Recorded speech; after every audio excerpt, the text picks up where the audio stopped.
menyerahkan diri. Ex-teroris KKB tidak perlu lagi merdeka. Puluhan ex-anggota teroris kelompok kriminal bersenjata KKB dari Kampung Ambai Diru, Distrik Kosiwo, Kepulauan Yapen, Papua, menyerahkan diri ke Pangkuan Negara Kesatuan Republik Indonesia (NKRI). Momen ikrar penyerahan itu berlangsung di Mapolres Kepulauan Yapen, Sabtu 18 Desember 2021. Kapolres Kepulauan Yapen, AKBP Ferdian Indra Fahmi mengatakan, anggota KKB yang menyerahkan diri ada 27 orang.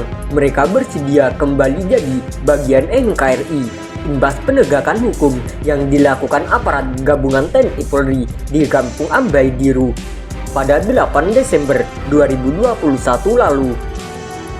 Kami selaku aparat keamanan di sini, Polres Kepulauan Yapen dan Kodim 1709 garis miring Yawa mempunyai komitmen yang tinggi untuk menjaga wilayah kita, di mana masyarakat Yapen telah kami anggap sebagai bagian dari keluarga kami TNI Polri, kata Ferdian dalam keterangannya Minggu 19 Desember 2021. Dia menjelaskan TNI Polri akan terus melakukan upaya penegakan hukum secara persuasif dan humanis. Hal ini sebagai upaya untuk memberikan pemahaman serta meyakinkan masyarakat bahwa TNI Polri di Kepulauan Yapen bukan musuh tapi sebagai keluarga. Kami hadir di sini membantu pemerintah daerah untuk membangun Kepulauan Yapen dan membantu percepatan kesejahteraan untuk bisa dirasakan oleh seluruh masyarakat dari sisi pendidikan dan dari sisi kesehatan, tuturnya.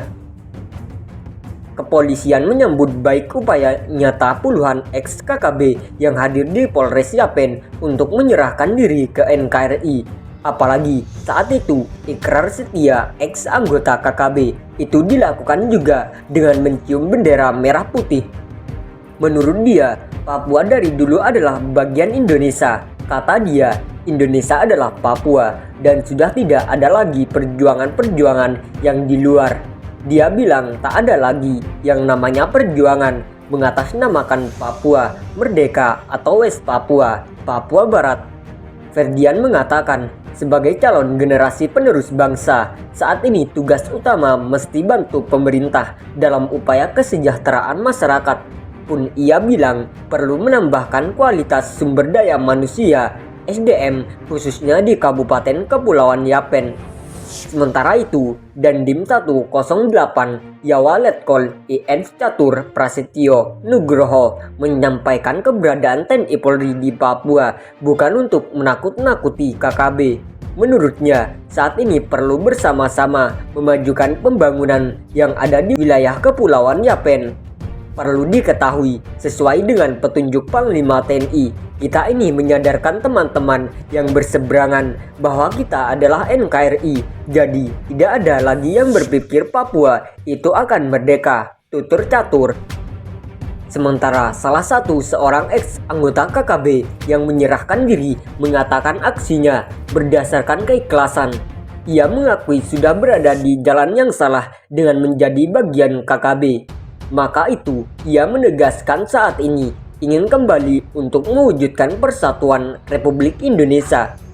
Kita tidak perlu lagi merdeka. Kami semua sudah sepakat untuk mengantarkan diri ke sini dan mengaku kesalahan-kesalahan kami, tuturnya. Oleh karena itu, sekarang kami mau kembali dan bersatu bersama-sama dalam memajukan NKRI, katanya.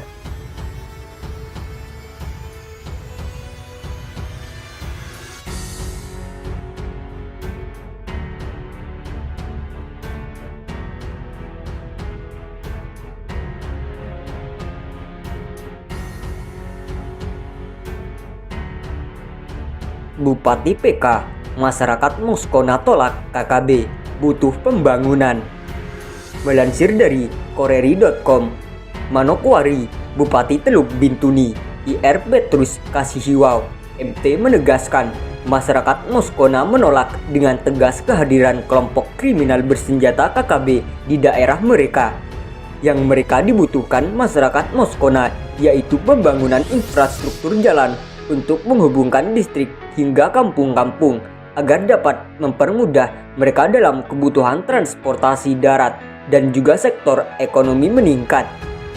Penolakan masyarakat Moskona ini terungkap dalam pertemuan Bupati Petrus Kasihiw PK dengan 8 kepala distrik, kepala kampung di wilayah Moskona, tokoh adat, masyarakat dan agama di Aula Sesana Karya, Perkantoran Pemda Teluk Bintuni, Selasa 11 Oktober 2022. Kami telah mendengar apa yang mereka sampaikan, bahwa mereka tidak setuju dan menolak dengan tegas setiap gerakan-gerakan NKRI yang terjadi di Bintuni, Maibrat dan Tanah Papua pada umumnya. Itu murni pernyataan mereka yang mereka inginkan pembangunan berjalan di wilayah Moskona, kata Bupati Kasihiw kepada wartawan di Manokwari, Rabu 12 Oktober 2022. Masyarakat berharap, kata Bupati, aparat gabungan TNI Polri bergerak cepat untuk menangkap para pelaku, selanjutnya menghukum sesuai ketentuan perundang-undangan yang berlaku